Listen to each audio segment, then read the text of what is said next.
لو أنزلنا هذا القرآن على جبل لرأيته خاشعا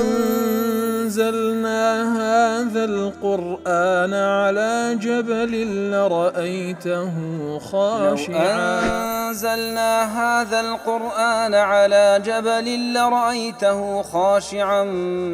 متصدعا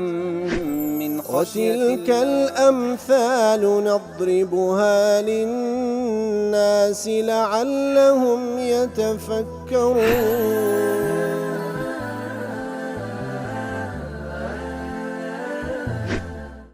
الحمد لله والصلاة والسلام على رسول الله وعلى آله وصحبه ومن والاه. السلام عليكم ورحمة الله. برزان خوش حالم لواني 1187 لواني كاين تفسير قرآن بيروز بيم وخزمتان بمبست رزامندي رب العالمين وهي دار مئوي آزي السودي لور بقرن. أعوذ بالله من الشيطان الرجيم. بسم الله الرحمن الرحيم. من كان يريد الحياة الدنيا وزينتها نوفي إليهم أعمالهم فيها وهم فيها لا يبخسون. بەڵێ بەڕێزان دەفەرمی هەر کەسێک مەبەستی ژیانی دنیا و زینەت و جوانی ژیانی دنیایە، ئیتر کاتێکەوە کار لە بۆ بەدەستهێنانی دنیا و جوانیەکانی دەکا، کردەوەکانیان بە تەواوەتی پاداشتیان دەدەینەوە لە دنیا، بە هیچ شێوەیەکی نوقسانی لە پاداشتەکانیان ناکەین. مناسبەی ئاتە لەگەڵ پێشووتر وەکو بیقاعی دەڵێ لما كان ما سبق فيه من الحث على الثبات على الإسلام والدخول فيه. لات كان پێشووتر خوای گەورە هانی داین لە بۆ ئەوەی کەوا ثابت بین لەسەر ئیسلامەتی و ئەوەی کەوا لە خارج دایرەی ئیسلام بابێتە ناو ئیسلام. والوعيد على التقاعس عنه. وهروها هەڕەشە بوو لە بۆ ئەوانەی کەوا با بڵێن تەمبەڵی و سستی دەکەن کانیانە ناو دایرەی ئیسلام. اینجا دەڵێ ما من حق السامع أن يبادر إليه. کاتێکەوە ئاتکان پێشتری بیست هەندێکەوە ئەو کەسە بێتن مبادرە بکە و دەست پێشخەری بکە لە بۆ مسلمان بوون. وكان حق المسلم الإعراض عن الدنيا. وهروها مسلمان مستحقة شاني أويا پشت لە دنیا بکە لسوء عاقبتها، لبرو عاقبتي دنيا هي سنية وخرافة. وكان أعظم الموانع للمشركين من التصديق قورترين ما نعيش لو مشركة كان كوا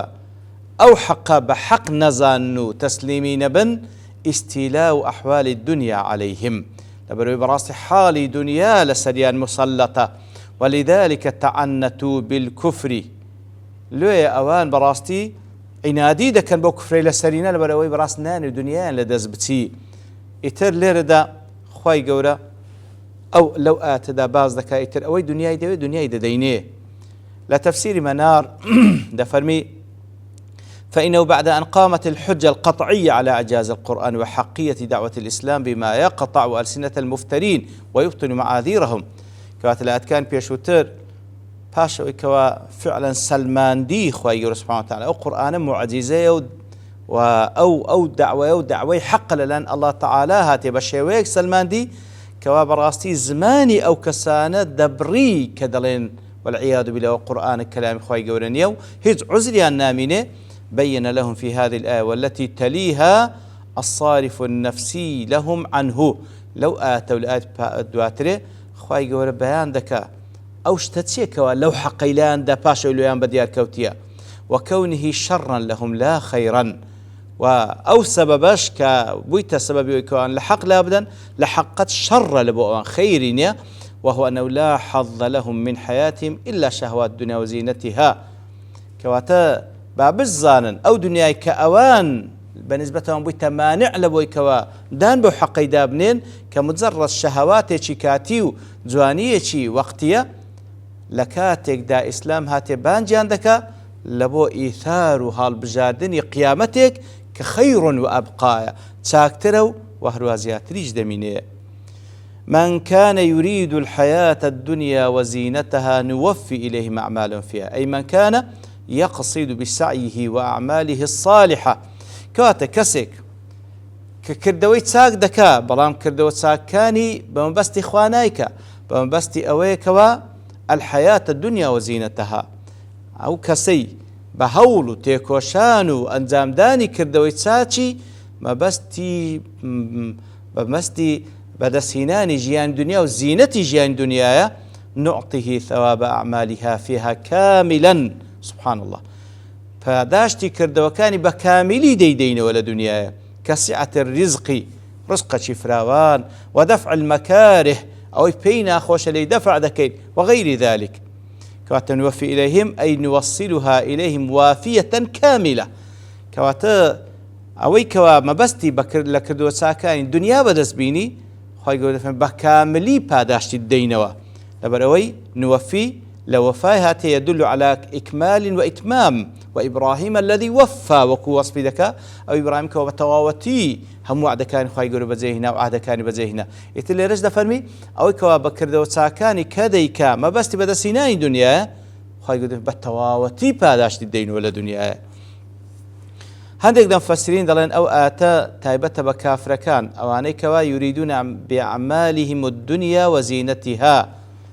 هندك المفسرين دلين ليردا ما بس كافر كان لو كردو ساكانش كذا كان مجرد ما بس تيان بدا سيناي دنيا وزينتي دنيا لو أنا وكو ابن عطية وابن جزي وسعدي ودلين ما بس لو آتا كافر كان وقيل الآت عامة في كل من ينوي بعمله غير الله تعالى كواتا قوتراشا نخير أو آتا عامة لبو همو أو كساني كوا بو كردو ساكاني كذا ما بستي الله تعالى نية سواء كان معه أصل إيمان أو لم يكن يترأو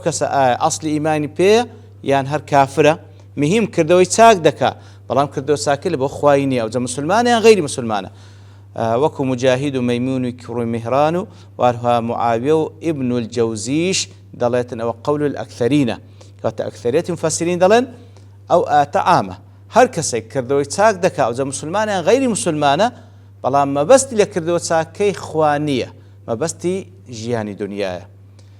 ئیتر وەکو لە حەدیثێکەوە ئیمام مسلم ڕوایەتی کردێ ئەنەس کوڕی مالک دەجێڕێتەوە خوای لە ڕاز دەفەرمێ پێغەمبەر صلی الله علیه و سلم فەرمووی إن الله لا يظلم مؤمنا حسنة يعطى بها في الدنيا ويجزى بها في الآخرة دەفەرمێ الله تعالى ظلم لە هیچ ئیماندارێک ناکا بەو کردەوە چاکەی کە دەیکا بەو کردەوە چاکەی کە ئیماندار دەیکا هم لدنيا پاداش داتو هم لقيامتش وأما الكافر بلام كسي كافر فيطعم بحسنات ما عمل بها لله في الدنيا بلام كسي كافر بو كردو ساكن كالدنيا ديكا لدنيا پاداش دادريتو حتى إذا أفضى إلى الآخرة كاتك ودست قيامت لم تكن له حسنة يجزى بها هيج كردوي تاشي نامي پاداش بدريتو كسي كافر همو پاداش دەکە لە دنیا وەرەگرێت بەڵام کەسی ئیماندار کە لە بۆ خوا دەیکا سوبحانەوە وتەعالە پاداش لە دنیا و لە قیامەت هەیە پاداش لە دنیا و لە قیامەت بەڵام ئەو بە شەرتێک بەبەستی خوا بی سوبحانەوە وتەعالە ئەگەر نە ئیماندارەکەش کە کردەوەی تەنها لە بۆ دنیابی ئەویش هەر پاداش دەکەی لە دنیا خوا پەناماندا ئەبی سعود دەڵێ فيه إدخال كان من كان أو كان يدفرمي للدلالة على استمرارها منهم بحيث لا يكادون يريدون الآخرة أصلاً من كان يريد الحياة الدنيا وزينتها أو كان يدفرمي دلالة لسروي ببردوامي أوان هيت قيامتيان لبيرنيا ببردوامي بستيان دنيا أبي السعود ضلي فيه إطلاق الأعمال في أعمالهم وإرادة الثمرات فالمعنى نوصل إليهم ثمرات أعمالهم في الحياة الدنيا كاملة من كان يريد الحياة الدنيا وزينة نوفي إليهم أعمالهم فيها أو أعمال يدوم لهم مبسلة ثمرات بربوم أعمال كانيان بيان دين ولا دنيا بكاملي وهم فيها لا يبخسون أي ولا ينقصهم الله ثواب أعمالهم صالحة في الدنيا سبحان الله بهيج شويك لپاداش تكردو ساكانين لدنيا كم ناكين هم يبيد بخشينا سبحان الله يبخسون أي لا يبخسون أي لا ينقصون والبخس نقص الشيء على سبيل الظلم كواتا بهيج شيء ظلم اللي ناكين پاداش تيان لدينو پاداش كان لدنيا دين ما بس الدنيا نية همو يدين ولا دنيا ما بس إخوانية ابن عاشور دلي وفعل الشرط في المقام الخطابي يفيد اقتصار الفاعل على ذلك الفعل كواتا من كان طبعا بالصيغة كي صيغي شرط هاتیە ئەگە ئەو کەسەی کە مەبەستی دنیایە خی گەورە لە دنیا پاداش دەینەوە کەواتە لێرەدا دەڵێ فاعیلەکە مجرد ئەوە قەزدی دنیا کەواتە مانایەکە وێت من كان يريد الحياة الدنيا فقط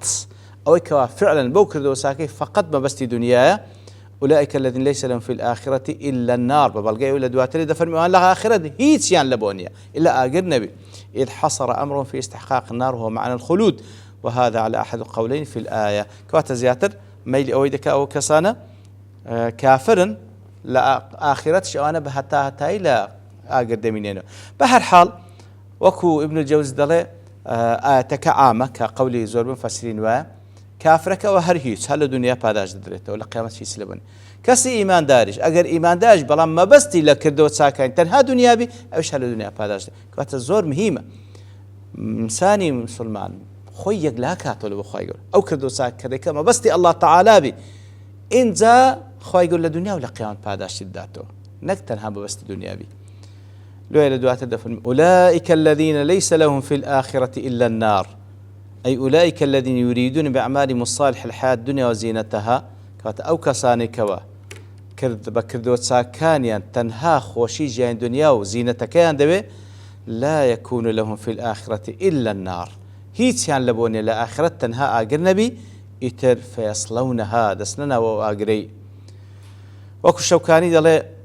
الإشارة إلى المريدين المذكورين أولئك إشارة لبوشي لبوانك ومبستيان دنياي كباسيان كرا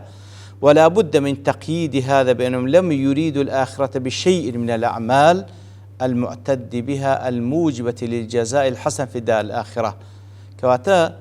فعلا دفرمي أوانا هيز مبستيان آخرة نبوة لو يخوي يقول باسيان دكا مبستيان تنها وتنها دنيا بوه لو الآخرة هيتسيان لبونا منتو تنها آقر نبي إتر وەکو دەڵێ یان ئەوتە فعلا ئاەتەکە زیاد تابەتە بە کافرەکان کە ئەسڵن کەسی کافر مەبەستی خوا نییە بە هەر حاڵ مسلمانیش بە مەبەستی خوا نەبی عینی هیچی لە بۆ نییە لە ئاخرەت ئەگەر مەبەستی دنیابی تەنها لە دنیا پاداش دەدرێتەوە ئیبن القەیم پاش ئەوەی کەوە ئەو ئاەتە باز دەکات دەفەرمی لێرەدا ئیشکال لە فەهمی زۆر کەسەیە بەرامبەر بەو ئاەتە و خلاف لە مانایەکەی باز دەکات دەفەرمی ئاەتەکەش بە حەمدی خوای گەورە سوبحانه هیچ ئیشکال تێدا نیە الله سبحانه وتعالى باسی جەزای ئەو کەسانە دەکاتن کەوا مەبەستیان لە کردەوەکانیان ژیانی دنیا و زینەتی ژیانی دنیایە کەوا لە قیامەت تەنها ئاگریان لە بۆ هەیە و کردەوەکەی بەتاڵ دەبیتەوە ئیتر فإذا أحبط ما ينجو به وبطل لم يبق معه ما ينجي ئیتر کاتێکەوە کردەوەکانی بەتاڵ دەبیتەوە هیچی لۆ نامینێتەوە کەوا هيس لنامنة كبخوي ونزاتي بي فإن كان معه إيمان لم يرد به الدنيا وزينتها بل أراد الله والدار الآخرة لم يدخل هذا الإيمان في العمل الذي حبط وعمل كواتا أو كابرا الأصل إيماني شبيه كوا مبستي خوا لو إيماني مبستي قيامته برام أو كردوي ككرديتي لبو دنياي أوي بطال دبيتوا أصل إيمانكي دمينيتوا بأصل إيمانكي دفرمي نجاتي دبي لآخر أقر بستنها وآقريش بأصل إيمانكي دردسيتوا وكو كافران هتا لوين درينا مينيتوا وإن دخلها بحبوط عمله الذي به النجاة المطلق والإيمان كواتا